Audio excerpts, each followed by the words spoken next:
Estaba en mi propia cocina, preparando la cena como siempre había hecho durante 42 años en esta casa, cuando mi hijo Rafael apareció en la puerta con una expresión que nunca había visto antes. Sus ojos estaban fríos, distantes, como si fuera una extraña invadiendo su territorio. Dolores Hernández, a los 68 años, viuda desde hace 3 años. Nunca imaginé que vería el día en que mi propia sangre me miraría con tanto desprecio. Rafael señaló la nevera con el dedo tembloroso de rabia y gritó palabras que me partieron el corazón. La comida de la nevera es solo mía. Tú compra la tuya. El silencio que siguió fue ensordecedor y sentí como si el piso hubiera desaparecido debajo de mis pies. La casa que mi difunto esposo José Luis y yo construimos con tanto amor y sacrificio se había convertido en un campo de batalla silencioso. Rafael y su esposa Carmen se habían mudado acá, después de que él perdió el trabajo hace 2 años, trayendo consigo a mi nieto, Alejandro, de 16 años, que apenas me saludaba cuando llegaba de la escuela. Lo que comenzó como ayuda temporal se transformó en una ocupación hostil, donde me convertí en una intrusa en mi propia casa. Carmen siempre fue fría conmigo, pero últimamente sus palabras cortantes y miradas de desprecio se intensificaron, como si mi presencia fuera una carga insoportable. Yo que crié a Rafael sola después de que José Luis murió, que trabajé doble jornada para darle todo lo que necesitaba, ahora me veía tratada como una limosnera en mi propio hogar. Esa noche, acostada en mi cuarto, el único espacio que aún consideraba verdaderamente mío, comencé a cuestionar cómo había llegado a ese punto. Recordé las palabras de mi vecina Rosa, que siempre me alertaba sobre cómo Rafael y Carmen me trataban, pero yo siempre los defendía, diciendo que estaban pasando por dificultades. Ahora, con el corazón roto y la dignidad en pedazos, comencé a entender que no se trataba solo de estrés económico, sino de una falta de respeto profunda que crecía cada día. Rafael había olvidado que fue en esta misma cocina donde pasé noches en vela preparando sus comidas favoritas cuando era niño, que fue con el dinero de esta misma casa que pagué sus estudios, su ropa, sus sueños. El día había empezado como cualquier otro martes en la colonia Santa María. Me levanté a las 6 de la mañana, como era mi costumbre desde que tenía memoria. El aroma del café de olla llenaba la cocina mientras preparaba el desayuno para todos, igual que había hecho durante décadas. Carmen bajó las escaleras arrastrando las pantuflas, con esa cara de fastidio que ya había aprendido a reconocer. No me saludó, como de costumbre, solo murmuró algo sobre el café que estaba muy fuerte. Alejandro apareció minutos después, con los audífonos puestos, ignorándome completamente mientras agarraba dinero de mi monedero para el transporte escolar, sin siquiera preguntar. Cuando Rafael bajó para desayunar, esperé como siempre ese «Buenos días, mamá», que solía alegrar mis mañanas. Pero solo recibí un gruñido mientras revisaba su celular. Le serví sus huevos rancheros, tal como le gustaban, con extra cilantro y sin cebolla, recordando sus preferencias desde que era pequeño. Él comió en silencio, concentrado en la pantalla, como si yo fuera parte del mobiliario. Carmen comentó que necesitaba dinero para el súper y sin levantar la vista, Rafael señaló hacia mí. «Pídeselo a ella, tiene su pensión». Tragué saliva y saqué 500 pesos de mi bolso, los últimos que me quedaban hasta el próximo mes. La mañana pasó lenta y pesada. Limpié la casa como siempre había hecho, lavé la ropa de todos, ordené sus cuartos. Carmen salió sin avisar a dónde iba, dejando sus platos sucios en el fregadero. Rafael se fue al trabajo de mala gana. Había conseguido un empleo de medio tiempo en una mecánica después de estar 8 meses desempleado. Alejandro se fue a la escuela sin despedirse. Y yo me quedé sola en esa casa que parecía cada día más ajena, aunque legalmente siguiera siendo mía. Me senté en el sillón de la sala, donde José Luis y yo solíamos ver las telenovelas de la tarde, y por primera vez en mucho tiempo me permití llorar. La tarde llegó con nubes grises que amenazaban lluvia. Decidí preparar mole poblano, el platillo favorito de Rafael desde pequeño.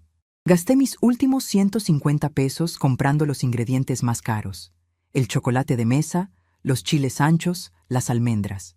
Pasé 3 horas moliendo, mezclando, probando, recordando cuando él me abrazaba mientras yo cocinaba y me decía que era la mejor mamá del mundo. Pensé que tal vez, solo tal vez, ese gesto de amor lo haría recordar quién era yo para él. Cuando el aroma del mole comenzó a llenar la casa, sentí una pequeña esperanza renacer en mi pecho. Carmen llegó cerca de las 5 de la tarde, cargando bolsas del mercado. Las puso en la mesa de la cocina sin mirarme, y cuando vio la olla del mole, hizo una mueca de disgusto. «¿Otra vez esa comida grasosa?», dijo con voz despectiva. «A mí me da acidez». No le respondí, pero sentí como si sus palabras fueran pequeños puñales clavándose en mis esperanzas. Rafael llegó una hora después, cansado y malhumorado. Se acercó a la estufa, destapó la olla, y por un momento pensé que vería ese brillo en sus ojos que tenía cuando era niño. Pero solo dijo, «Está muy espeso», y se alejó sin más. Durante la cena, serví el mole con arroz rojo y tortillas recién hechas. Alejandro comió sin levantar la vista de su teléfono. Carmen apenas probó un bocado y empujó el plato hacia el centro de la mesa.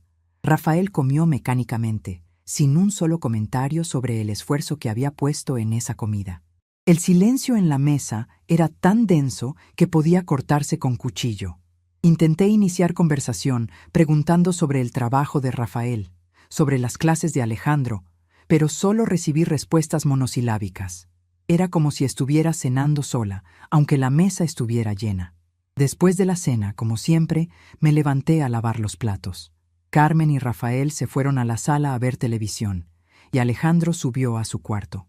Mientras fregaba las ollas grasosas del mole, escuchaba sus risas desde la sala, y me di cuenta de que hacía meses que no reían cuando yo estaba presente. Era como si mi sola presencia opacara su alegría. Terminé de limpiar la cocina. Guardé las sobras del mole en la nevera pensando que tal vez mañana alguien lo agradecería, y subí a mi cuarto sintiendo un peso extraño en el pecho. Fue a las 9 de la noche cuando todo cambió. Bajé a la cocina a tomar mi té de tila antes de dormir, una costumbre que había mantenido durante años. Rafael estaba parado frente a la nevera abierta, revisando el contenido como si fuera un inspector. Carmen estaba a su lado, con los brazos cruzados y esa sonrisa amarga que había aprendido a temer. Alejandro bajó en ese momento, buscando algo de cenar, y se unió a ellos frente a la nevera. Los tres parecían estar esperando algo, y esa algo resultó ser mi llegada. «Mamá», dijo Rafael sin voltear a verme, «tenemos que hablar». Su tono era el mismo que usaba cuando era adolescente y había hecho algo malo. Me acerqué lentamente, sintiendo que algo terrible estaba por suceder. «¿Qué pasa, mijo?», pregunté con la voz más suave que pude. Rafael cerró la nevera de golpe y se volteó hacia mí con los ojos encendidos de una rabia que no entendía. «¿Sabes cuánto gastamos en comida cada semana?». Su pregunta me desconcertó. «Pues, no sé, mijo. Entre todos compramos lo que necesitamos». Carmen soltó una risita sarcástica y Alejandro negó con la cabeza, como si yo hubiera dicho algo ridículo. «Exacto», continuó Rafael, su voz subiendo de volumen. «Entre todos. Pero tú comes igual que nosotros, ¿verdad?». Asentí, sin entender hacia dónde iba la conversación. «¿Y trabajas? ¿Aportas algo más que esos miseros 500 pesos que nos das cuando se nos acaba el dinero?». Sus palabras comenzaron a picarme como avispas. «Rafael, yo mantengo esta casa, pago la luz, el agua, el gas». «¡Ja!», interrumpió Carmen. «Esta casa que ya está vieja y fea, que necesita 1000 reparaciones que no queremos hacer porque no es nuestra». El comentario me partió el alma. Era la casa que José Luis y yo habíamos construido ladrillo a ladrillo, donde habíamos sido felices, donde Rafael había dado sus primeros pasos. Alejandro, que había permanecido en silencio, de repente habló con una crueldad que no sabía que poseía. «Abuela, tú ya no produces nada, solo consumes». Sus palabras, viniendo de mi nieto querido, me golpearon más fuerte que cualquier otra cosa. Rafael asintió con aprobación, como si Alejandro hubiera dicho algo muy sabio. «Así es, mamá. Ya no estás en edad productiva. Solo eres un gasto para esta familia». Carmen se acercó a mí con una sonrisa que heló mi sangre. «Dolores, querida, creo que es hora de que entiendas cuál es tu lugar aquí». Y entonces Rafael señaló la nevera con el dedo, como si estuviera marcando territorio. «La comida de la nevera es solo nuestra. Si quieres comer, compra tu propia comida con tu pensión». El mundo se me vino encima. Mis propias palabras se quedaron atrapadas en la garganta, y solo pude mirarlo con los ojos llenos de lágrimas que me negué a derramar frente a ellos. ¿Tu propia comida?, logré susurrar. Sí, mamá, tu propia comida. Ya estamos hartos de mantener a una vieja que no aporta nada. Las palabras de Rafael resonaron en la cocina como un eco cruel que se repetía una y otra vez en mi cabeza. Carmen se acercó a la nevera y comenzó a sacar las sobras del mole que yo había preparado con tanto amor. Esto también se va. Tú no pagaste los ingredientes. Arrojó el recipiente al fregadero con un ruido que me sobresaltó. Alejandro agarró una manzana y le dio una mordida, mirándome fijamente como retándome a protestar. Así es, abuela, cada quien por su lado. Rafael se cruzó de brazos, satisfecho con su declaración. Y otra cosa, mamá. Ya no queremos que uses la lavadora para tu ropa. Pídele a tu amiga Rosa que te la lave, o llévala al lavadero público. El suelo se sintió inestable bajo mis pies. Durante 68 años había enfrentado muchas cosas. La muerte de mis padres, la enfermedad de José Luis, las dificultades económicas, pero nunca había sentido una humillación tan profunda como la que estaba experimentando en mi propia casa, por parte de mi propia sangre. Rafael, intenté hablar, pero él levantó la mano para silenciarme. No hay peros, mamá. Esta casa será nuestra algún día, y mientras tanto, si quieres vivir aquí, tienes que contribuir con tu parte o reducir tus gastos. La comida de la nevera es solo nuestra. Carmen se rió con esa risa que ya había aprendido a odiar. Ay, suegra, no ponga esa cara. No es el fin del mundo. Solo necesita aprender a administrarse mejor. Alejandro siguió comiendo su manzana, disfrutando del espectáculo como si fuera su programa favorito de televisión. Mamá, continuó Rafael, espero que entiendas que esto no es personal. Es solo práctico, práctico. La palabra resonó en mi cabeza como una bofetada.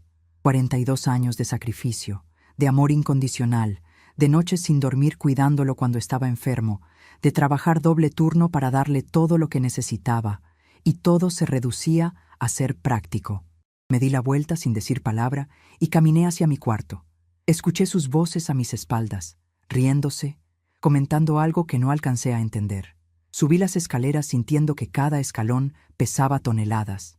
Una vez en mi habitación, cerré la puerta y me dejé caer en la cama. Las lágrimas que había contenido durante toda esa escena horrible finalmente brotaron como ríos que habían estado represados demasiado tiempo.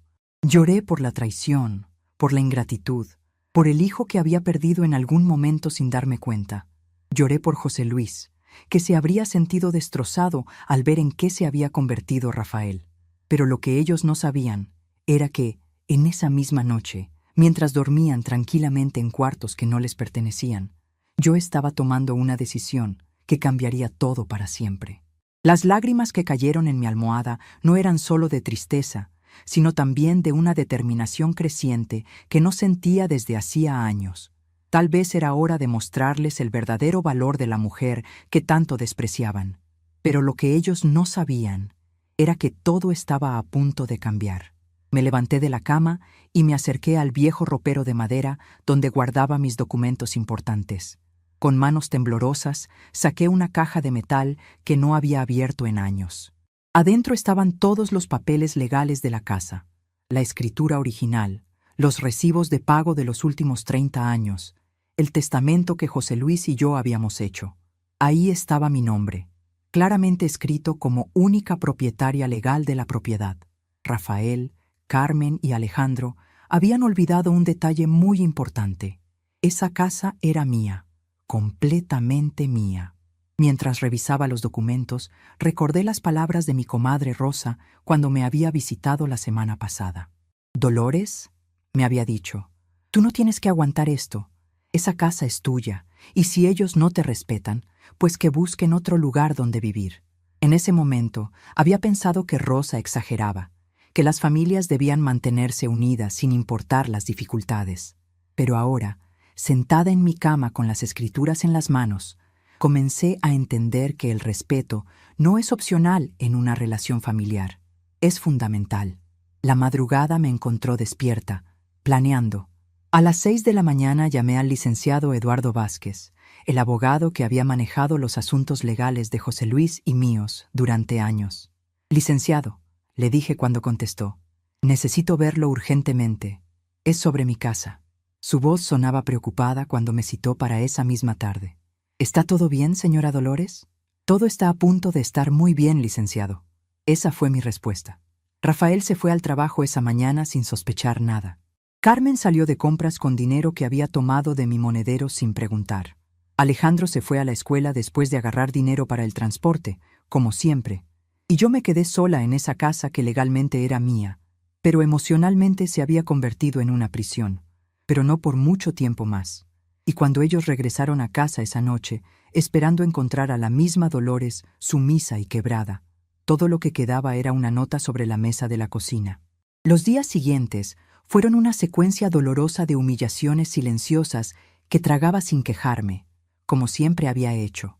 Carmen comenzó a esconder la comida en su cuarto, dejando solo sobras viejas en la nevera, mientras Rafael fingía que yo no existía cuando llegaba del trabajo.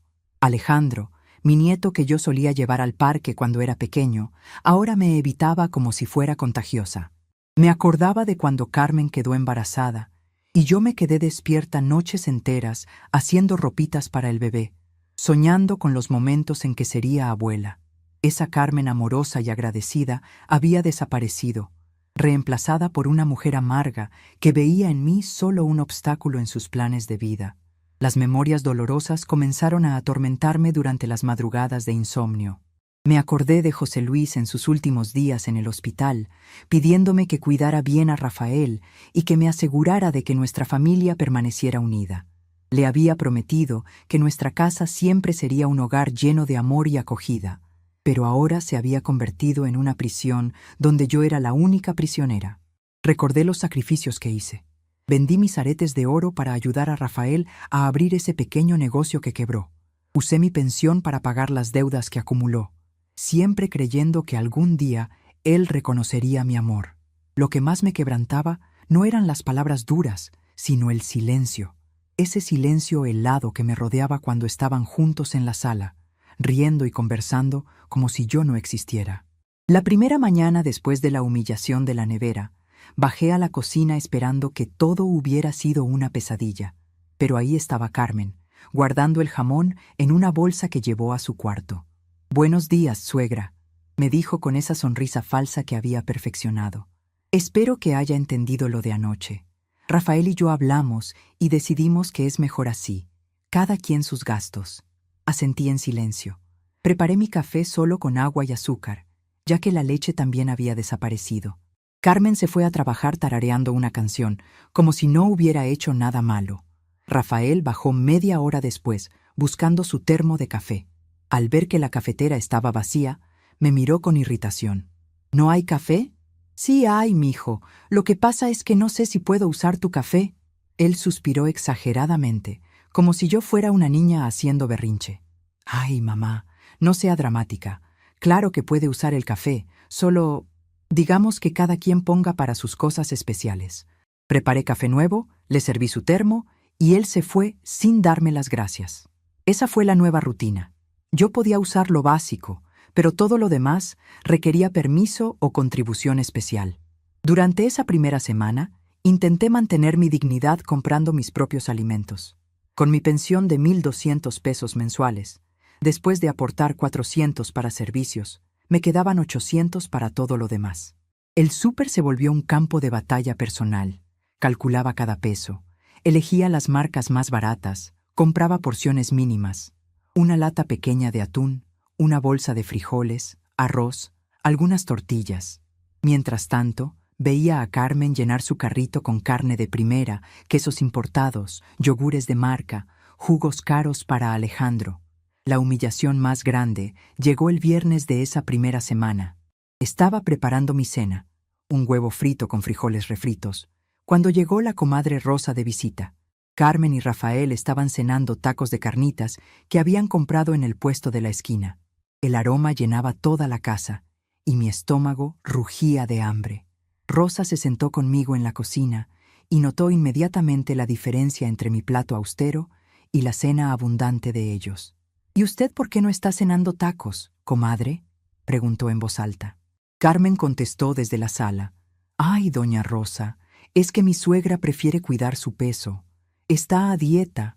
Rosa me miró con esos ojos que conocían toda la verdad sin necesidad de palabras. Después de 40 años de amistad, ella podía leer mi alma como un libro abierto. ¿Dieta?, preguntó con voz escéptica. ¿Desde cuándo, comadre? Carmen se acercó a la cocina con una sonrisa que no llegaba a sus ojos. Desde que decidió ser más independiente con sus gastos, ¿verdad, suegra? La amenaza implícita en su tono era clara. Si yo contaba la verdad, habría consecuencias. Rosa entendió perfectamente la situación y cambió de tema, pero antes de irse me susurró al oído. Comadre, esto no está bien. Usted no tiene que aguantar esto. Las noches se volvieron mi refugio y mi tormento. Me acostaba temprano para evitar estar en la sala cuando ellos veían televisión, riéndose de programas que antes compartíamos. Desde mi cuarto escuchaba sus conversaciones, sus planes, sus bromas, como si fuera una espía en mi propia casa. Una noche escuché a Rafael diciéndole a Carmen: «Ya verás que en unos meses se cansa de esta situación y decide irse a vivir con alguna de sus hermanas». Carmen se rió. «O tal vez se mete a un asilo. Ahí tendría amigas de su edad». Sus palabras me atravesaron como dagas heladas.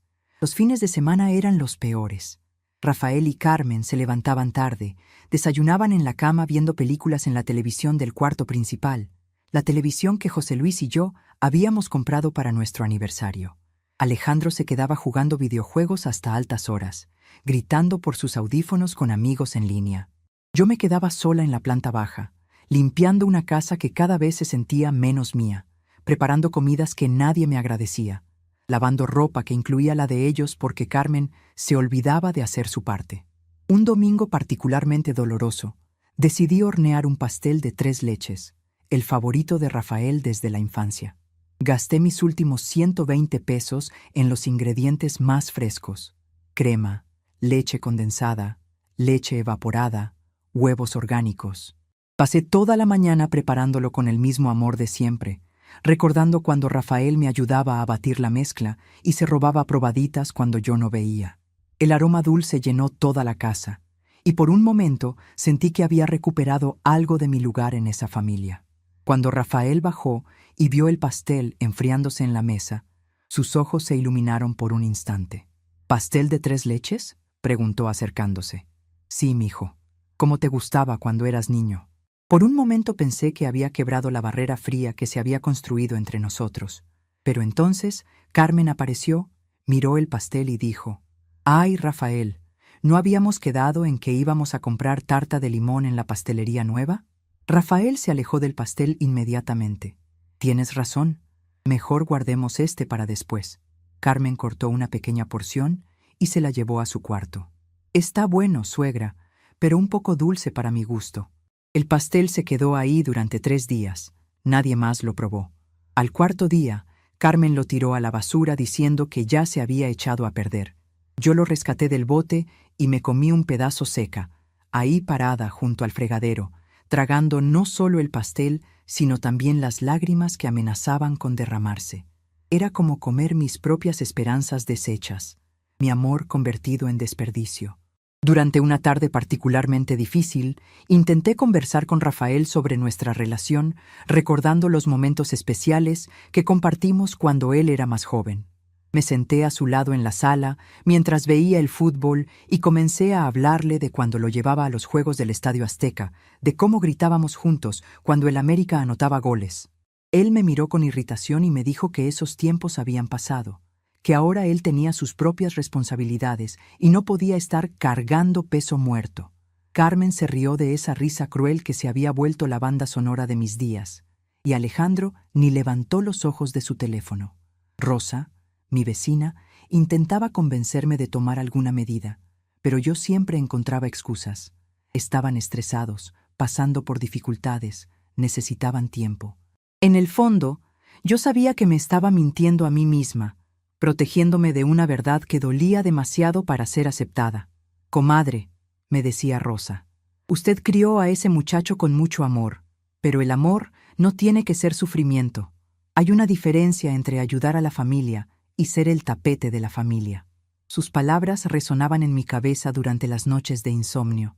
La situación empeoró cuando Rafael perdió su trabajo en la mecánica. Llegó a casa esa tarde con una cara que no había visto desde que era adolescente y había reprobado matemáticas. Me corrieron, anunció sin preámbulos. Carmen palideció inmediatamente. ¿Cómo que te corrieron? ¿Por qué? El dueño dice que está recortando personal. El último contratado, el primero despedido. Se dejó caer en el sillón con la cabeza entre las manos. ¿Ahora qué vamos a hacer? Carmen comenzó a pasearse por la sala como animal enjaulado. Tenemos que pagar la colegiatura de Alejandro, el seguro del carro, mis medicamentos. Alejandro bajó las escaleras en ese momento, alertado por las voces alteradas. ¿Qué pasa?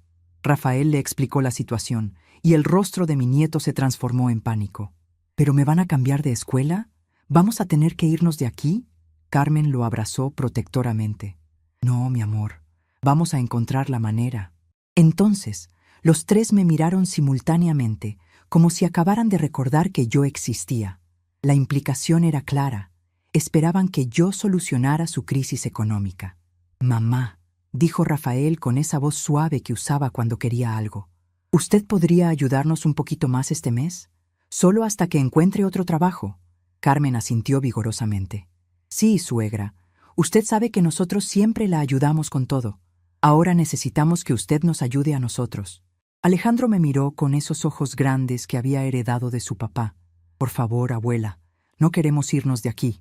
Me pidieron 500 pesos extra esa semana, luego otros 300 para emergencias, después 200 más para la gasolina del carro.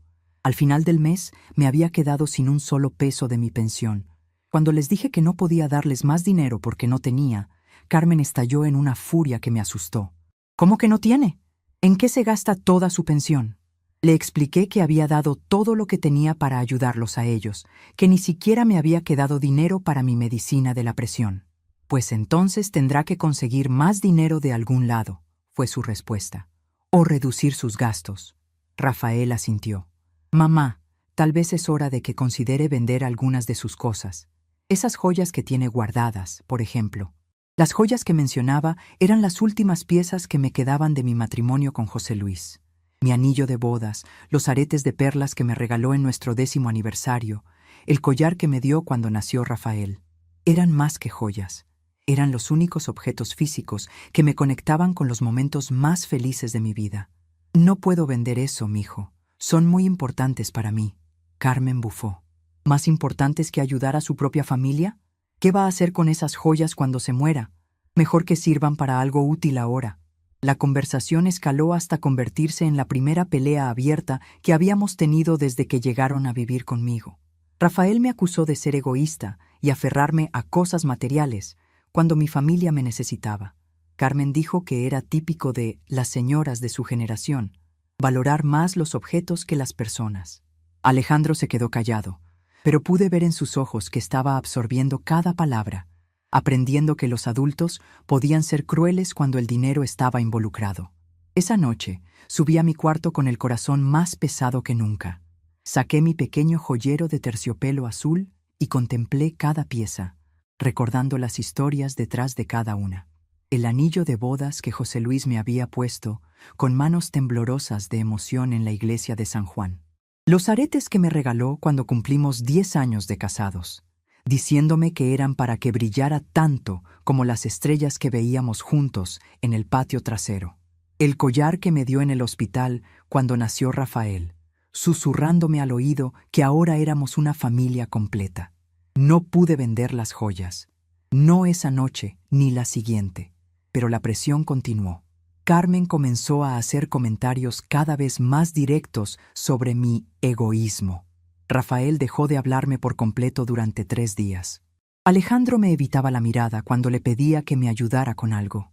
El ambiente en la casa se volvió tan tenso que yo podía sentir la hostilidad como un peso físico sobre mis hombros cada vez que bajaba las escaleras. Fue Rosa quien finalmente me abrió los ojos completamente. Una tarde, después de ver cómo Carmen me gritó por usar demasiado papel de baño, mi comadre se sentó conmigo en el patio y me habló con la honestidad brutal de una amistad de 40 años. Dolores, yo la quiero mucho, pero ya no puedo quedarme callada viendo cómo la están destrozando. Esto no es normal. Un hijo no le grita a su madre por usar papel de baño. Una nuera no esconde la comida como si fuera un tesoro. Un nieto no ignora a su abuela como si fuera invisible. Es que están pasando por una mala racha, comadre. Intenté defender, pero Rosa me interrumpió. ¿Mala racha? Dolores, llevan 2 años viviendo gratis en su casa. Usted les da dinero, les cocina, les lava la ropa, cuida a Alejandro cuando se enferma. ¿Qué más pueden pedirle? ¿Su sangre? Sus palabras me golpearon porque sabía que tenía razón, pero admitirlo significaba aceptar que había fracasado como madre, que el hijo que había criado con tanto amor se había convertido en alguien que no reconocía. ¿Sabe qué creo, comadre?, continuó Rosa. Creo que ellos se han acostumbrado a que usted les resuelva todo, y ahora la ven como una máquina de dar dinero y servicios, no como una persona que merece respeto y amor. Y lo más triste es que usted les está enseñando a Alejandro que así se trata a los mayores. Esas palabras me partieron el alma porque vi que tenía razón. Mi nieto estaba aprendiendo que estaba bien faltar el respeto a los abuelos, que los mayores eran solo fuentes de recursos para explotar. Esa noche, después de que Rosa se fue, me quedé sentada en el patio viendo las estrellas que José Luis y yo solíamos contemplar juntos. Le hablé en silencio a su memoria, preguntándole qué debía hacer, cómo había llegado a este punto donde mi propio hijo me trataba como una extraña. El viento movió las hojas del naranjo que habíamos plantado cuando Rafael era pequeño, y por un momento sentí como si José Luis estuviera ahí, recordándome las palabras que me había dicho en sus últimos días. Dolores, nunca permitas que nadie te haga sentir menos de lo que vales. Tú eres una mujer fuerte y digna. Y en ese momento, cuando vi a mi propio nieto repetir el gesto irrespetuoso del padre, señalando hacia la nevera y diciéndome que yo debería comprar mis propias cosas con la misma crueldad aprendida, algo dentro de mí finalmente se quebró para siempre. Al día siguiente, mientras ellos dormían en esa casa que no era suya, yo ya había tomado una decisión que cambiaría todo para siempre. Ya no era solo dolor lo que sentía, era determinación pura y cristalina. A la mañana siguiente, una calma extraña se había apoderado de mí. Mientras preparaba el café como siempre hacía, observé cada rincón de esa cocina donde había pasado décadas de mi vida.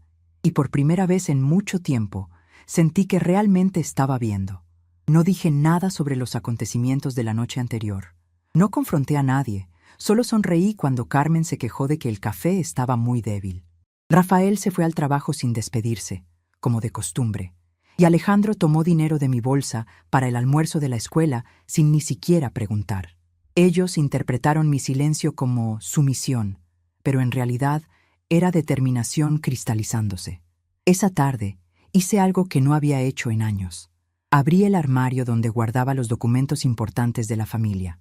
Entre actas de nacimiento amarillentas por el tiempo y fotografías antiguas, encontré lo que buscaba: la escritura de la casa a mi nombre, el testamento que José Luis había dejado y otros papeles que confirmaban que yo era la única propietaria legal de esa propiedad. Por un momento, sostuve esos documentos con las manos temblorosas, recordando todas las veces que José Luis me dijo: «Dolores, esta casa es tuya, no dejes que nadie te haga sentir inferior en ella». Llamé discretamente al licenciado Eduardo, nuestro abogado de la familia, y programé una cita para el día siguiente, sin contarle a nadie el motivo. La transformación que estaba sucediendo dentro de mí era silenciosa, pero profunda. Durante la cena, mientras Rafael se quejaba de la comida y Carmen hacía comentarios sarcásticos sobre mi inutilidad doméstica, yo solo observaba, analizaba, planeaba.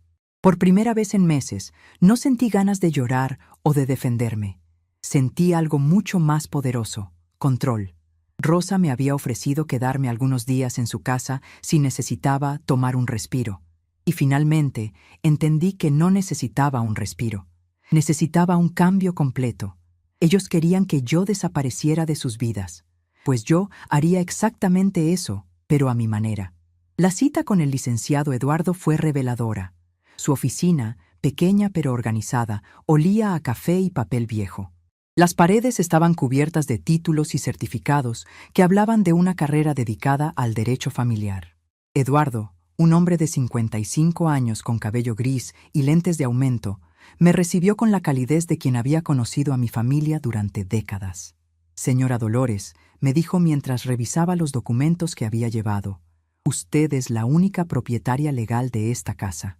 Su nombre aparece en todas las escrituras desde 1982. ¿Licenciado?, le pregunté con voz firme. ¿Yo tengo el derecho de pedirles que se vayan de mi casa?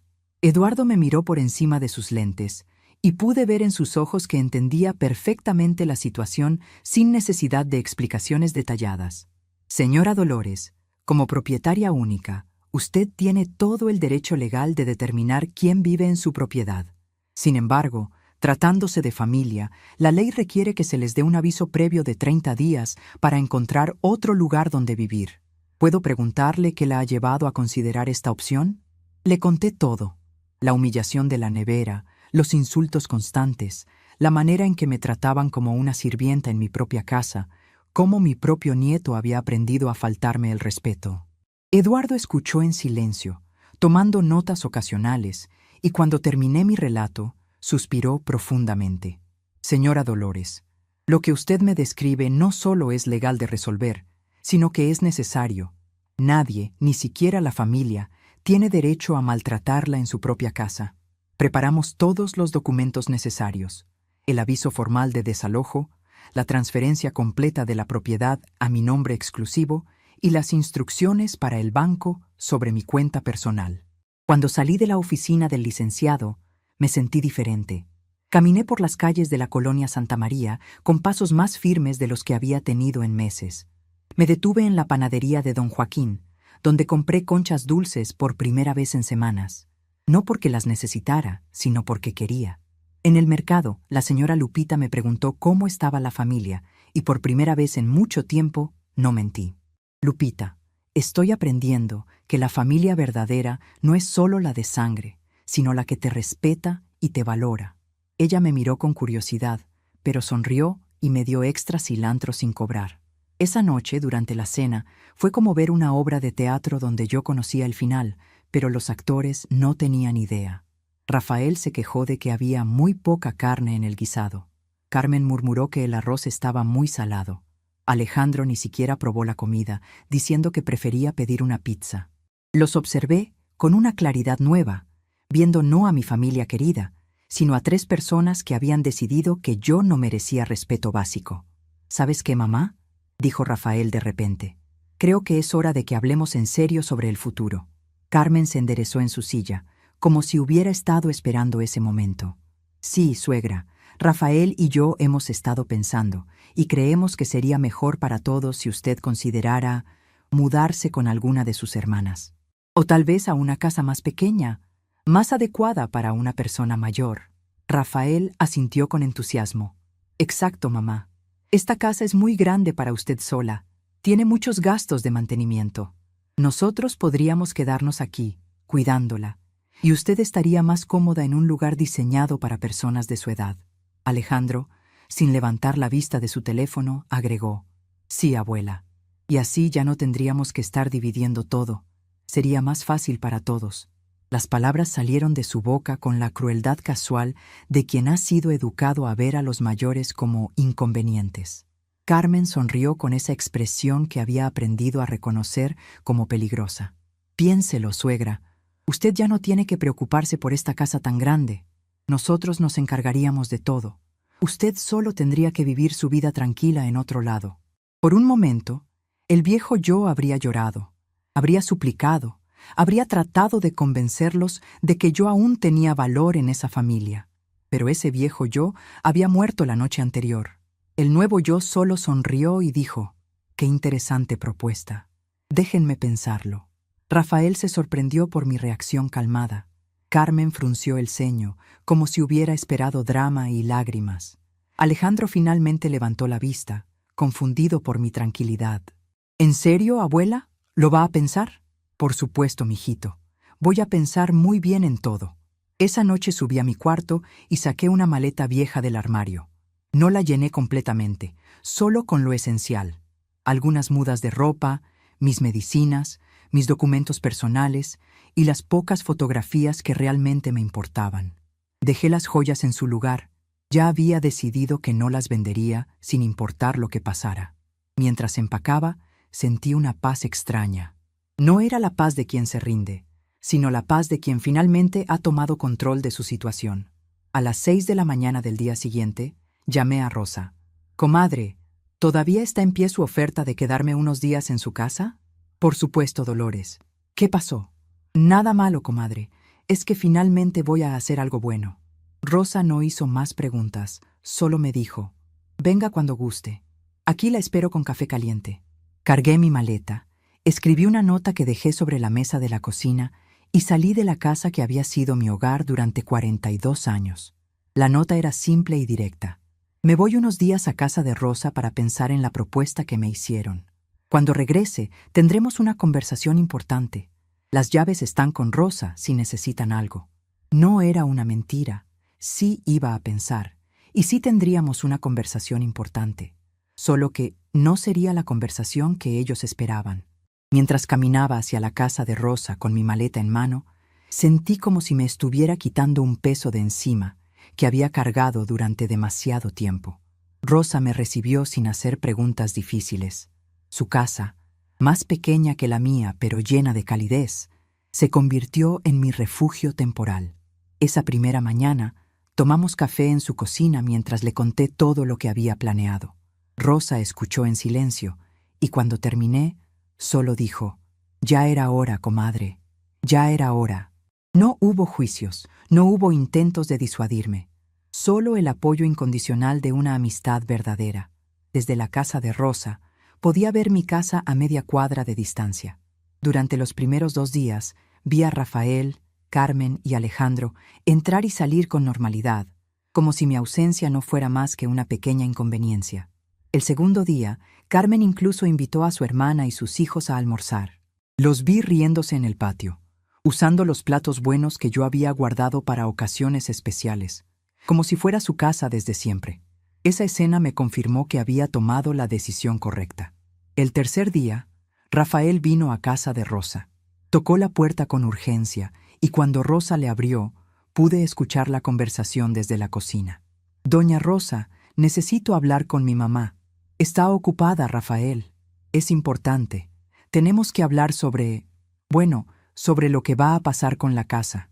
Rosa, bendita mujer, no se dejó intimidar. «Tu mamá hablará contigo cuando esté lista. Mientras tanto, espero que estén cuidando bien su casa». La énfasis en su casa no pasó desapercibida para Rafael. Esa misma tarde, el licenciado Eduardo me llamó para confirmar que todos los papeles estaban listos. «Señora Dolores, ¿está segura de que quiere proceder?» «Más segura que nunca, licenciado». «Muy bien. Los documentos serán entregados mañana a las 10 de la mañana. ¿Quiere estar presente?» «No es necesario. Prefiero que sea una sorpresa». Eduardo se rió suavemente. «Entiendo perfectamente, señora Dolores. Será una sorpresa que recordarán por mucho tiempo». La cuarta noche en casa de Rosa no pude dormir. No por nervios o miedo, sino por anticipación. Después de meses de sentirme impotente, finalmente estaba tomando control de mi vida. Me levanté temprano y preparé café para Rosa y para mí. «¿Cómo se siente, comadre?», me preguntó Rosa. «¿Se arrepiente de algo?» «Para nada, Rosa. Me siento como si finalmente hubiera despertado de una pesadilla muy larga». Era cierto. Por primera vez en meses me sentía como yo misma. A las 10 en punto de la mañana del quinto día, vi un carro desconocido estacionarse frente a mi casa. Un hombre trajeado salió del vehículo, se dirigió a la puerta principal y tocó el timbre. Rafael abrió la puerta y pude ver desde la ventana de Rosa cómo recibía un sobre grande. El hombre le dijo algo. Rafael firmó un papel y el hombre se fue. Rafael se quedó parado en la puerta por un momento largo, leyendo el contenido del sobre. Luego gritó hacia adentro de la casa, y vi a Carmen y Alejandro aparecer corriendo. Los siguientes minutos fueron un caos visible incluso desde la distancia. Carmen arrebató los papeles de las manos de Rafael, los leyó y comenzó a gesticular violentamente. Alejandro se veía confundido, mirando de uno a otro buscando explicaciones. Rafael salió corriendo hacia la casa de Rosa, pero esta vez Rosa no le abrió la puerta. «¡Mamá!», gritó desde la calle. «Tenemos que hablar. Esto es un malentendido». Rosa gritó desde adentro. «No hay malentendidos, Rafael. Tu mamá fue muy clara». Carmen apareció en la calle, con los documentos en la mano, gritando cosas que no pude escuchar completamente, pero que claramente eran insultos dirigidos hacia mí. Alejandro la siguió, viéndose por primera vez en meses genuinamente asustado. Rosa se asomó por la ventana y les gritó: «Tienen 30 días, está todo en los papeles». Carmen trató de acercarse a la casa de Rosa, pero algunos vecinos que habían salido a ver el escándalo la detuvieron, diciéndole que se calmara. El espectáculo duró 1 hora completa. Rafael golpeó la puerta de Rosa repetidamente, suplicando hablar conmigo. Carmen lloró en la calle, diciendo que era una injusticia, que no tenían a dónde ir. Alejandro se sentó en la banqueta, con la cabeza entre las manos, finalmente entendiendo que las acciones tienen consecuencias. Los vecinos comenzaron a murmurar, algunos apoyándome abiertamente. Doña Concepción, que vivía en la esquina, le gritó a Carmen: «Por fin alguien pone límites.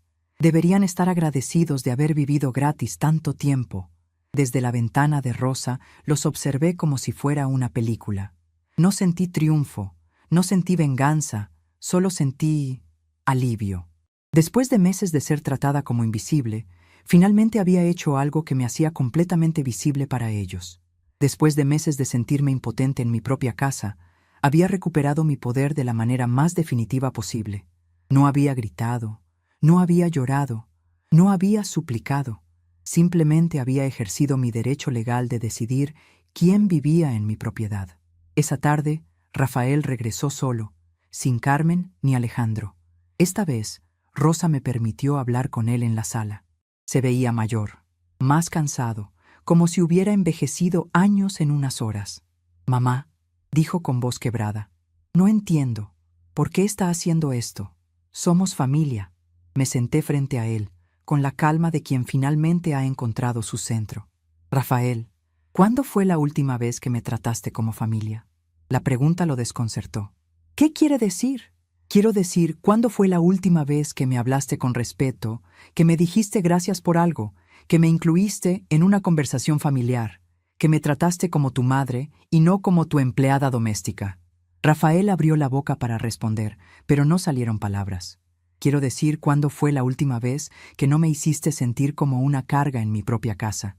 «Pero mamá, nosotros…», intentó justificarse, pero lo interrumpí.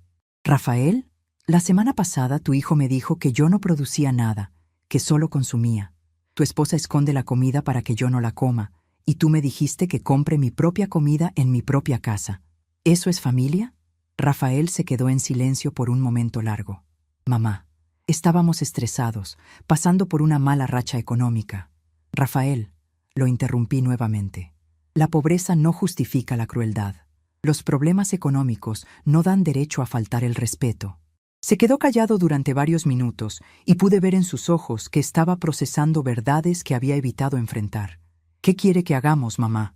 Su voz sonaba genuinamente derrotada. «Quiero que aprendan a ser una familia que se respeta mutuamente. Quiero que Alejandro aprenda que los adultos mayores merecen dignidad. Quiero que Carmen entienda que el amor no se gana a través del maltrato. Y quiero que tú recuerdes quién es la mujer que te crió con tanto amor». «Pero no tenemos dinero para rentar otro lugar», comenzó a protestar. «Eso no es mi problema, Rafael. Durante 2 años ustedes tuvieron la oportunidad de ahorrar dinero viviendo gratis conmigo. En lugar de eso, eligieron tratarme mal y gastar en cosas innecesarias. Las decisiones tienen consecuencias». Me levanté de la silla, indicando que la conversación había terminado. «Tienen 30 días. Úsenlos sabiamente». Y cuando Rafael se fue esa tarde, caminando lentamente hacia una casa que ya no podía considerar suya, supe que la transformación estaba completa. Ya no era la Dolores víctima que tragaba humillaciones en silencio.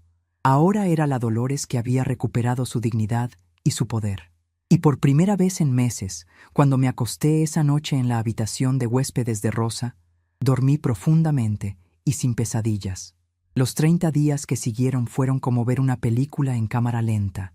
Desde la ventana de la casa de Rosa, yo los observaba a lo lejos, corriendo de un lado a otro, cargando pertenencias, finalmente entendiendo el peso real de las consecuencias de sus acciones.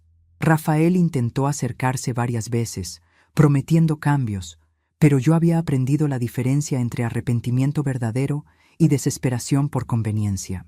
Carmen, que siempre me trató como una carga, ahora descubría lo difícil que era mantener una familia sin la estructura que yo proporcionaba gratuitamente.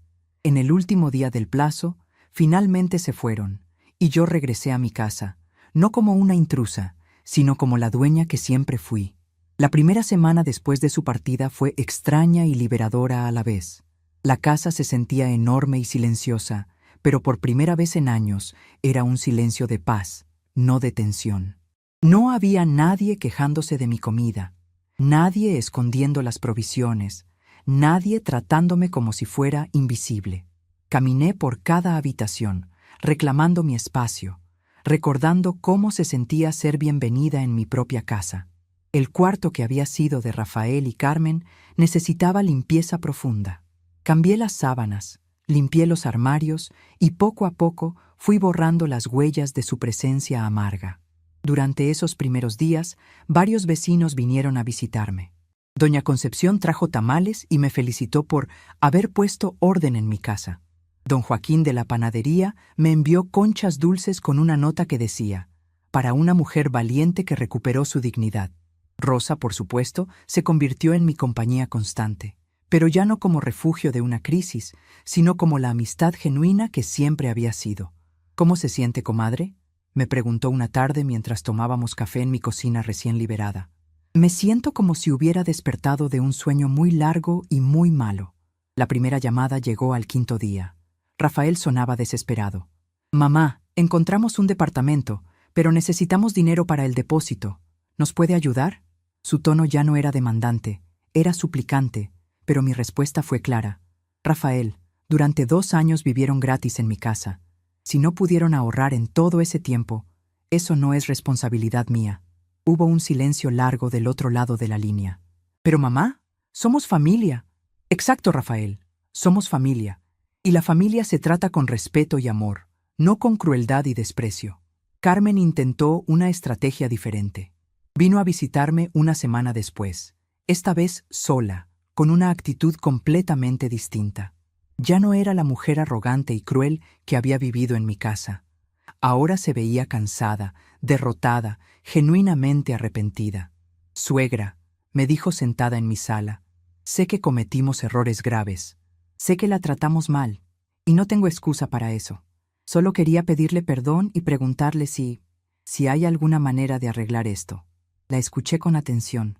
Reconocí la sinceridad de su arrepentimiento, pero algo dentro de mí había cambiado permanentemente.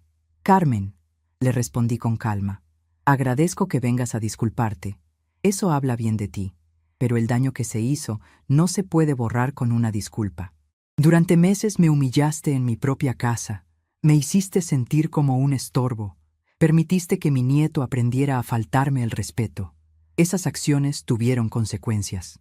Carmen comenzó a llorar, y por un momento sentí lástima por ella. Pero luego recordé todas las veces que yo había llorado en silencio, y nadie se había compadecido de mí. La visita más difícil fue la de Alejandro.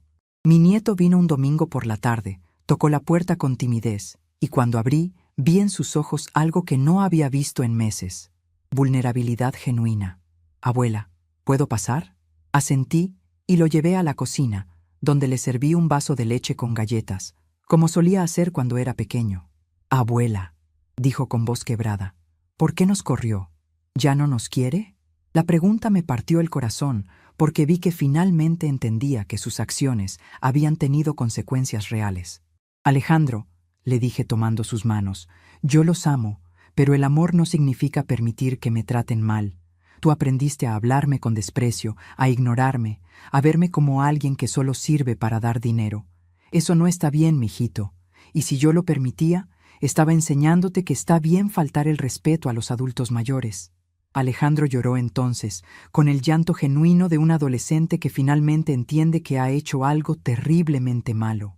Lo siento, abuela, no sabía, no entendía. Le expliqué que el amor verdadero incluye límites y respeto, que una familia funciona cuando todos sus miembros se valoran mutuamente, que los adultos mayores merecen dignidad, no solo por ser familia, sino por ser personas. Alejandro escuchó cada palabra con atención, y pude ver que estaba aprendiendo lecciones que sus padres habían fallado en enseñarle. ¿Hay alguna manera de arreglar esto, abuela?, me preguntó con esperanza. Alejandro, tú puedes visitarme cuando quieras, pero solo si vienes con respeto y cariño genuino, no porque necesites algo. Los días se convirtieron en semanas, y lentamente fui estableciendo una nueva rutina. Por las mañanas tomaba mi café en el patio, disfrutando del silencio y la paz. Leía los libros que había querido leer durante años, pero nunca había tenido tiempo. Comencé a cocinar comidas que me gustaban a mí, no pensando en complacer a otros. Invité a Rosa y a otras amigas a almorzar, convirtiendo mi casa nuevamente en un lugar de alegría y conversación genuina. Por primera vez en años, mi hogar se sentía como un hogar. La economía, sorprendentemente, no fue tan difícil como había temido. Sin tener que alimentar a 3 personas adicionales, sin tener que subsidiar sus gastos caprichosos, mi pensión alcanzaba perfectamente para mis necesidades. Incluso pude permitirme pequeños lujos que había negado durante años. Flores frescas para la sala, una revista semanal, ingredientes de mejor calidad para cocinar. Descubrí que la verdadera abundancia no está en tener mucho dinero, sino en no tener gente que drene tus recursos sin apreciarlos. Un mes después de que se fueron, Rafael vino nuevamente, esta vez con una propuesta diferente. Se veía mejor, menos estresado, como si el hecho de asumir finalmente sus responsabilidades le hubiera hecho bien. «Mamá», me dijo, «conseguí un trabajo mejor. Pagamos la renta de nuestro departamento. Carmen también está trabajando medio tiempo. Alejandro. Bueno, Alejandro ha estado preguntando por usted todas las noches. Me contó que habían tenido que vender algunas cosas, que habían aprendido a presupuestar, que habían descubierto lo que realmente costaba mantener una familia. Queremos invitarla a cenar el domingo», continuó. «Nada extravagante, solo una cena familiar. Alejandro quiere cocinarle algo especial. Dice que quiere mostrarle que aprendió a preparar ese mole que usted le enseñó cuando era pequeño». La invitación me conmovió, pero también me hizo reflexionar. ¿Era posible reconstruir una relación después de tanto daño? ¿Podían ellos realmente cambiar? ¿O era solo una estrategia para volver a tener acceso a los beneficios de vivir conmigo? Decidí aceptar la invitación, pero con condiciones claras.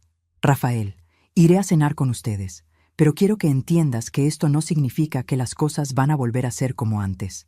Yo ya no soy la misma persona que era, y ustedes tampoco pueden ser las mismas personas si queremos tener una relación saludable».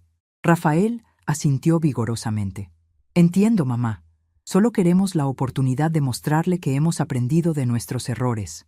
La cena fue una experiencia extraña y emotiva. El departamento que habían rentado era pequeño, modesto, pero limpio y organizado. Carmen me recibió con respeto genuino, sin la falsa alegría de antes, sino con una cortesía sincera. «Suegra, gracias por venir. Espero que le guste lo que preparamos». Alejandro, efectivamente, había cocinado mole, y aunque no estaba perfecto, pude ver el esfuerzo y el amor que había puesto en cada paso. «Abuela, ¿está bueno?». Seguí la receta que me enseñó, pero creo que le faltó un poquito de chocolate. Durante la cena, conversamos como no lo habíamos hecho en años.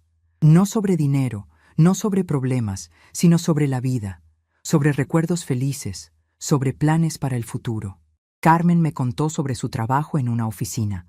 Rafael habló de su nueva posición en una empresa de transportes. Alejandro me mostró sus calificaciones mejoradas en la escuela. Era como conocer a mi familia por primera vez, sin la dinámica tóxica que había envenenado nuestra relación durante tanto tiempo. Al final de la noche, cuando me acompañaron de regreso a mi casa, Rafael me abrazó. No era el abrazo manipulador que había aprendido a reconocer, sino el abrazo genuino de un hijo que finalmente entendía el valor de su madre. «Mamá, gracias por no rendirse con nosotros. Sé que no merecíamos su paciencia, pero estamos tratando de ser mejores personas». Carmen también me abrazó, con lágrimas en los ojos. «Suegra, lamento haber sido tan cruel. No tengo excusa, pero espero poder ganarme su perdón algún día». Alejandro fue el último en despedirse. «Abuela, ¿puedo venir a visitarla el próximo fin de semana? Quiero aprender a hacer esas empanadas dulces que solía preparar cuando yo era pequeño. Le sonreí y le dije que por supuesto. Pero, mijito, vienes como invitado, no como alguien que tiene derecho a estar aquí. ¿Entiendes la diferencia? Alejandro asintió seriamente. Entiendo, abuela. Gracias por darme otra oportunidad. Las semanas siguientes establecimos un nuevo tipo de relación. Alejandro venía los sábados por la tarde, y juntos cocinábamos o trabajábamos en el jardín. Era respetuoso, atento, genuinamente interesado en pasar tiempo conmigo. Rafael y Carmen venían de vez en cuando, siempre con aviso previo, siempre como invitados, nunca asumiendo que tenían derecho a nada. Las conversaciones eran más superficiales que antes, pero también más honestas. Ya no había resentimiento oculto ni expectativas no cumplidas. Sin embargo, algo fundamental había cambiado para siempre.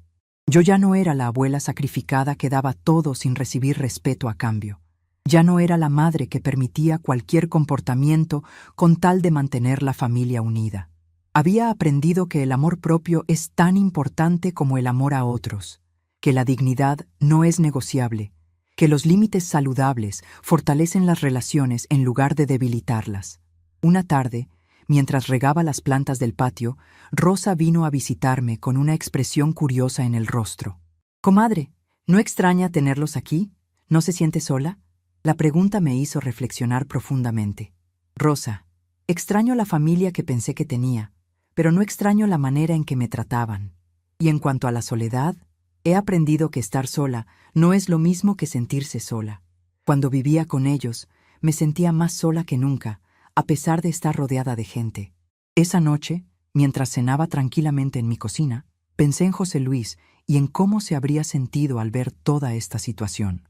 Sabía que él habría estado orgulloso de mí por defender mi dignidad, pero también sabía que le habría dolido ver cómo se había deteriorado nuestra familia. Sin embargo, también sabía que él habría entendido que a veces es necesario romper algo para poder reconstruirlo de manera más saludable. El cambio más sorprendente fue en mí misma. Durante meses había vivido en un estado constante de ansiedad, esperando la siguiente humillación, la siguiente demanda irrazonable. Ahora me despertaba cada mañana con paz mental. No tenía que caminar de puntillas en mi propia casa. No tenía que justificar cada gasto, cada movimiento, cada decisión. Era libre de ser yo misma en mi propio espacio, algo que había dado por sentado durante tanto tiempo que había olvidado lo valioso que era. 3 meses después del desalojo, recibí una carta inesperada de Carmen. Era una carta manuscrita, larga y reflexiva, donde me agradecía por haberles enseñado una lección que, aunque dolorosa, había sido necesaria. «Suegra», escribía, «usted nos enseñó que las acciones tienen consecuencias, que el respeto no es opcional y que el amor verdadero incluye límites. Rafael y yo estamos yendo a terapia familiar para entender por qué llegamos a tratarla tan mal y cómo podemos ser mejores personas. Alejandro también está aprendiendo sobre el respeto a los mayores en la escuela. No esperamos perdón, pero queremos que sepa que su decisión, aunque nos dolió mucho, probablemente salvó a nuestra familia». La carta me emocionó, pero también me confirmó que había tomado la decisión correcta. El amor genuino a veces requiere decisiones difíciles. A veces, para salvar una relación, es necesario ponerla en riesgo. A veces, para enseñar respeto, es necesario exigirlo, incluso cuando eso significa quedarse temporalmente sola. 6 meses después de que se fueron, Alejandro cumplió 17 años. Rafael me llamó para invitarme a la celebración. «Mamá, será algo pequeño, pero Alejandro específicamente pidió que usted estuviera ahí». Decidí ir, llevando como regalo no dinero o cosas materiales, sino algo mucho más valioso. Una carta donde le escribí a mi nieto las lecciones que había aprendido sobre la importancia del respeto, la dignidad y el valor de las personas mayores. En esa fiesta, pequeña pero llena de cariño genuino, vi algo que no había visto en años, una familia que se respetaba mutuamente. Rafael y Carmen trabajaban juntos para ser buenos anfitriones, sin expectativas ocultas. Alejandro me presentó a sus amigos como mi abuela, que es la mujer más valiente que conozco. Y cuando llegó el momento de irme, nadie asumió que me quedaría, nadie me hizo sentir obligada a quedarme más tiempo del que quería, Nadie me pidió dinero o favores. Abuela, me dijo Alejandro al despedirme, gracias por enseñarnos que el amor verdadero incluye respeto. Sé que fui muy cruel con usted, y sé que tengo que seguir ganándome su confianza, pero quiero que sepa que ahora entiendo el valor de las personas como usted. Sus palabras me llenaron de esperanza, no porque significaran un regreso al pasado, sino porque indicaban la posibilidad de un futuro mejor. Ellos querían que yo desapareciera de sus vidas. Entonces fue exactamente lo que hice. La diferencia es que me llevé mi dignidad conmigo, y al final, eso fue lo que nos salvó a todos. Un año después, la casa volvió a ser un hogar. Despierto todas las mañanas en mi cuarto, preparo mi café en mi cocina, y por primera vez en años, siento paz verdadera entre estas paredes que guardan tantas memorias. Rosa me visita regularmente, y a veces recibo llamadas de antiguas amigas que se habían alejado por no soportar ver cómo me trataban. Mi rutina es simple. Cuido el jardín que José Luis plantó, leo los libros que nunca tuve tiempo de leer, y descubrí que la soledad elegida es muy diferente de la soledad impuesta. A veces tomo la fotografía donde estamos todos juntos en tiempos mejores, y siento una tristeza mansa, no por lo que hice, sino por lo que ellos eligieron convertirse. Las mañanas son mi momento sagrado. Me levanto a las 6, como siempre he hecho, pero ahora es por elección, no por obligación. Preparo mi café de olla con canela, tal como me enseñó mi madre, y me siento en el patio a escuchar el despertar del barrio. Los pájaros que José Luis alimentaba durante años han regresado después de meses de ausencia. Durante el tiempo que Rafael y Carmen vivían aquí, el ruido constante y las discusiones los habían ahuyentado. Ahora vuelven a cantar en las ramas del naranjo, y su música matutina se ha convertido en mi compañía preferida. El jardín se ha transformado en mi refugio y mi terapia. Las plantas que José Luis y yo cuidamos juntos durante décadas habían sufrido durante esos meses difíciles. Yo estaba tan agobiada que apenas tenía energía para regarlas. Ahora florecen nuevamente. Las rosas rojas que plantamos en nuestro aniversario, las bugambilias que trepan por la barda, los geranios que adornan las ventanas. Cada mañana, mientras las riego, les hablo como si fueran viejas amigas que entienden mis secretos. Buenos días, bellezas, les digo. Hoy también vamos a ser felices. Los domingos se han convertido en algo especial. Alejandro viene a visitarme cada 2 semanas, pero ahora es diferente. Llega puntual, me saluda con respeto genuino, me ayuda con las tareas del jardín, y cocinamos juntos. La semana pasada me enseñó a usar su teléfono para hacer videollamadas, y ahora puedo hablar con mi hermana Esperanza, que vive en Guadalajara.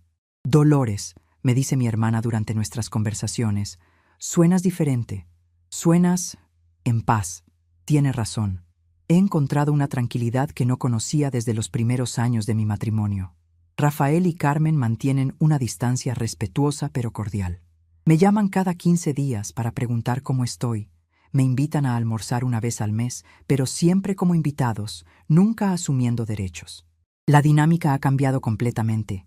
Ahora ellos buscan mi aprobación, no yo la de ellos. Carmen me trae flores cuando viene. Rafael me pregunta sobre mi salud con interés genuino, no fingido.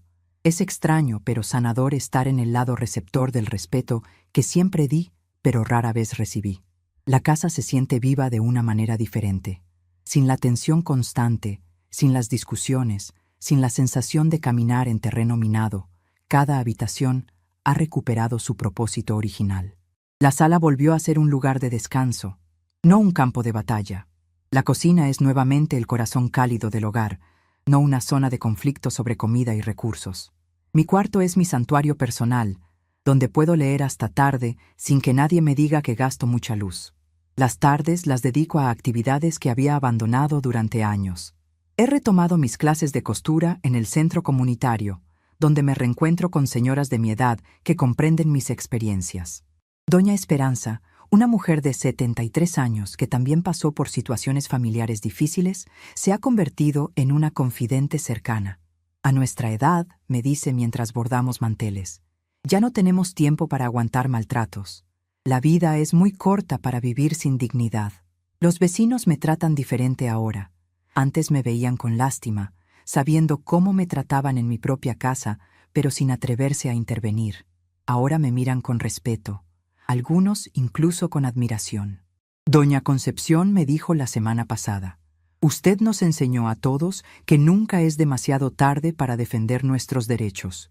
Don Joaquín de la panadería siempre me reserva las mejores conchas y me cuenta sobre sus propios nietos, tratándome como la cliente especial que siempre debí ser. Las noches son para la reflexión tranquila. Leo novelas que compro en la librería del centro, escucho música en la radio, a veces escribo en un diario que comencé después de que se fueron. Escribir me ayuda a procesar todo lo que viví, a entender cómo llegué a permitir tanto maltrato y cómo encontré la fuerza para detenerlo. Algunas entradas son dolorosas de escribir, otras están llenas de gratitud por la paz recuperada. El manejo del dinero también se transformó completamente. Mi pensión, que antes desaparecía entre las demandas de otros, ahora alcanza perfectamente para mis necesidades y hasta para pequeños gustos.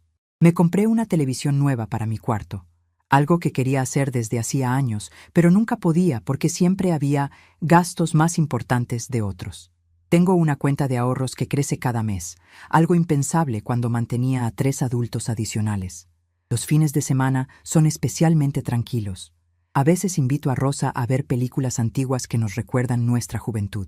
Otras veces voy al mercado sin prisa, eligiendo ingredientes para cocinar exactamente lo que quiero comer, no lo que otros demanden. Preparar comida solo para mí se ha convertido en un acto de amor propio que nunca había experimentado. Cada plato que cocino es una celebración de mis propios gustos y preferencias. La relación con mis recuerdos también ha sanado.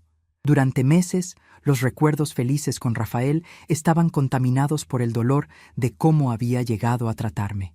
Ahora puedo recordar al niño dulce que fue sin que me duela, entendiendo que las personas cambian, pero que el amor que di en su momento fue real y valioso. Las fotografías de nuestra familia ya no me causan tristeza abrumadora. Me inspiran gratitud por los buenos momentos que sí tuvimos. Alejandro ha sido el mayor regalo de esta nueva etapa. En nuestras visitas regulares hemos desarrollado una relación que nunca tuvimos cuando vivía aquí. Ahora me cuenta sobre sus novias, sus planes universitarios, sus sueños. Me pide consejos sobre la vida y escucha mis respuestas con atención genuina.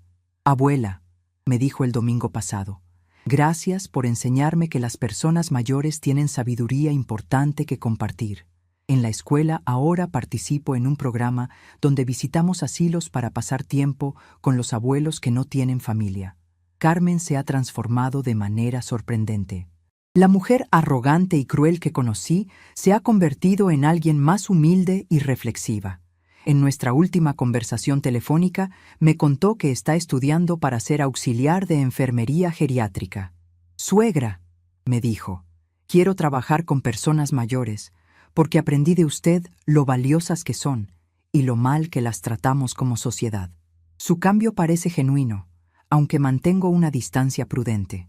Rafael ha madurado de maneras que no creí posibles. Ya no es el hombre que me gritaba por usar su comida.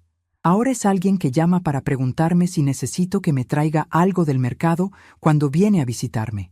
Ha aprendido a presupuestar, a valorar el dinero, a asumir responsabilidades sin culpar a otros. Mamá, me dijo en nuestra última conversación, vivir independientes nos enseñó lo que realmente cuesta mantener una familia y lo mucho que usted hacía por nosotros sin que lo reconociéramos. La transformación más importante ha sido la mía propia. Durante décadas definí mi valor por lo que podía dar a otros: dinero, servicios, sacrificios. Ahora entiendo que tengo valor inherente como persona, independientemente de lo que pueda ofrecer. He aprendido que los límites no son muros para alejar a la gente, sino puentes hacia relaciones más saludables. He descubierto que el amor propio no es egoísmo, sino la base necesaria para poder amar a otros de manera auténtica. Las lecciones que he aprendido son profundas y duraderas. La primera es que nunca es demasiado tarde para recuperar la dignidad perdida. Durante meses pensé que era demasiado mayor para cambiar mi situación, pero descubrí que la edad también trae sabiduría y determinación. La segunda lección es que el amor verdadero incluye respeto mutuo. Cualquier relación que requiera el sacrificio de la dignidad personal no es amor genuino. La tercera es que enseñamos a otros cómo tratarnos a través de lo que permitimos. El futuro se ve diferente ahora. Ya no vivo día a día esperando la siguiente crisis o demanda. Tengo planes. Quiero viajar a Guadalajara para ver a mi hermana.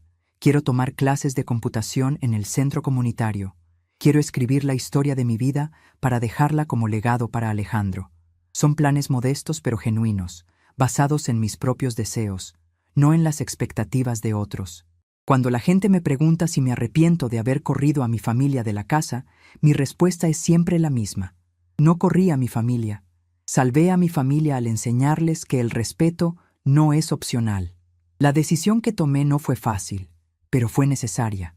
A veces, para salvar algo valioso, primero hay que estar dispuesto a perderlo. Esta mañana, mientras regaba mis flores y escuchaba a los pájaros cantar, pensé en José Luis y en lo orgulloso que estaría de ver cómo recuperé mi fuerza. También pensé en todas las mujeres de mi generación que viven situaciones similares, aguantando maltratos porque creen que la familia debe mantenerse unida a cualquier costo.